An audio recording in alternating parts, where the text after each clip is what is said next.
Importante ferramenta para a atuação clínica, seja ambulatorial, seja da clínica cirúrgica.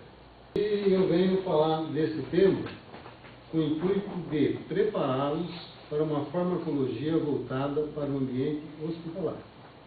Uma farmacologia voltada para uma clínica ambulatorial do grupo de cima, que tem uma característica e uma necessidade diferente daquela normalmente empregada nos procedimentos odontológicos clínicos gerais, ambulatoriais. E perceber assim, limitações tão acentuadas de estar dando conduta, de estar estabelecendo meios de tratamento no paciente. Isso é extremamente grave.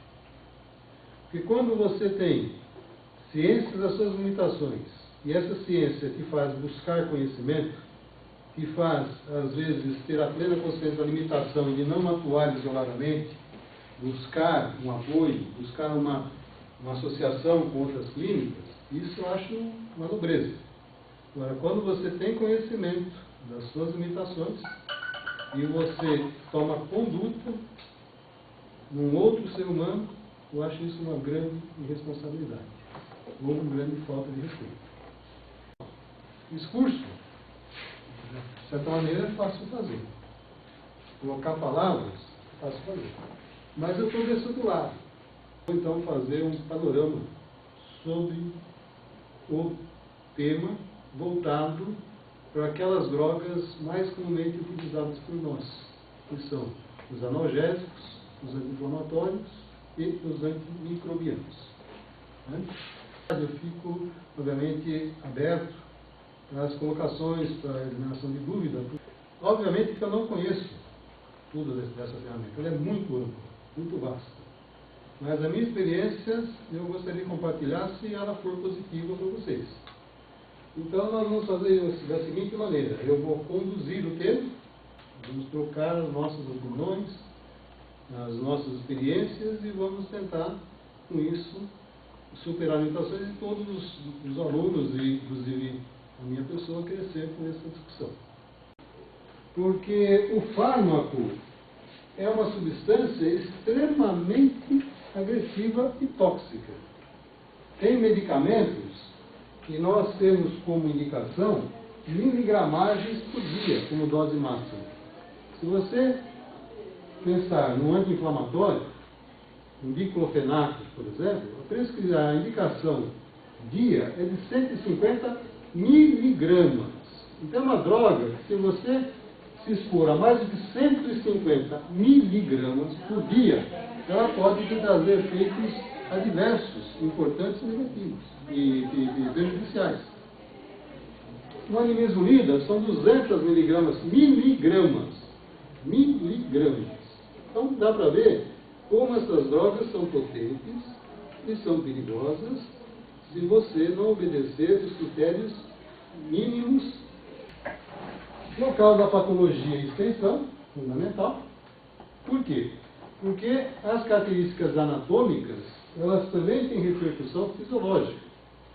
Se você tem uma paciente gestante que tem que fazer uso de uma medicação imunossupressora, um anti-inflamatório esteroide, dependendo do anti-inflamatório, ele pode ultrapassar ou não a barreira placentária. Então não é simplesmente dar um anti-inflamatório esteroide. Qual tipo? Porque depende de uma série de questões. Se você tem um trauma facial, com possibilidade de ser crânio-facial, você tem que fazer uma medicação antibiótica, preventiva, profilática, não só para os tecidos da face, mas para os tecidos neurais. Então você precisa ter um medicamento que ele consiga ultrapassar as membranas encefálicas. Então não é eu gosto desse remédio e dou só esse remédio. Não existe isso. O que existe é o local da patologia, a sua extensão e a sua, dentro da extensão, com relação com outros sistemas. Você tem um paciente que tem uma história de disfunção hepática. Você vai ter que fazer uma medicação considerando sistema hepático do paciente, apesar da patologia dele ser a nível de processo maxilar. O paciente é um nefropata. Precisa eliminar isso. Sistema renal. Se ele é nefropata, mas com perda de função renal, mas ainda com função residual que não precise de uma hemodiálise, você tem que tomar bastante cuidado para não prejudicar ainda mais esse rim.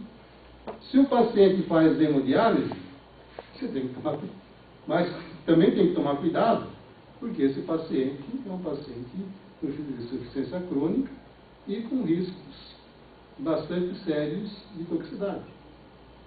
Se o paciente é um senil, você tem que considerar isso, que a sua fisiologia ela tem um nível de metabolismo diferente de um paciente adulto. Então, são N fatores que vão levar a critério de seleção de um fármaco. Os riscos de interações.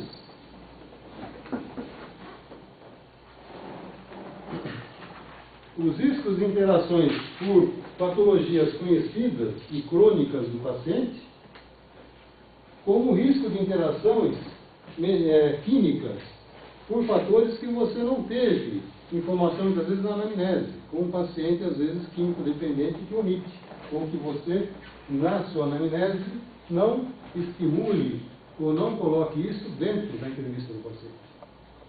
Mas é um paciente que já tem uma questão químico-dependente. Pode ser uma química do tabagismo, ou pode ser uma química de outras substâncias que ele tem por hábito. Estado nutricional, idade, competência imunológica, história médica de hipersensibilidade, gravidez, distúrbio do sistema nervoso central. Prescrição é uma coisa simples de fazer. Você tem um papel timbrado e um carimbo. E um registro no Conselho Regional. Tecnicamente, é algo bem mais complexo do que isso. Para prescrever, é necessário ter um critério. E para você ter critério, você tem que ter conhecimento das possíveis implicações, complicações. Então, o critério já mostra o quê? Uma humildade, já mostra uma necessidade de um planejamento, necessidade de reconhecimento do problema e, portanto, de um plano para aquela situação. Pelo pouco que eu coloquei, eu acho que dá para perceber a responsabilidade que temos que ter quando lançamos mão daquele receituário que está em cima da mesa, em branco, e que nós vamos então preenchê-lo e falar para o paciente: você vai tomar tal medicamento, em tal concentração, em tal posologia, por tanto tempo. Eu acho que o preenchimento dessa folha de papel, ela só pode acontecer quando esses critérios mínimos colocados anteriormente tenham sido considerados. Porque senão é um ato, de certa maneira, não tão responsável. Um ato com sério risco de prejuízo ao paciente. Estamos num momento de curso que nós temos que promover a reflexão. Nós estamos tendo essa visão do nosso dia a dia de clínica, não necessariamente farmacologicamente, no nosso contexto geral. Nós estamos tendo os critérios básicos estabelecidos. A nossa conduta pessoal, nossa conduta familiar, nossa conduta, enfim, na ordem que vocês quiserem estabelecer, nós estamos sendo coerentes com nós mesmos, nós estamos sendo coerentes com as pessoas que nós nos interrelacionamos, nós estamos sendo coerentes com os nossos projetos. Então, eu acho essa pergunta necessária na vida. Porque sem essa pergunta nós não temos o nosso evoluir. Nós não temos a nossa revisão, a nossa retificação e o nosso crescimento. Né?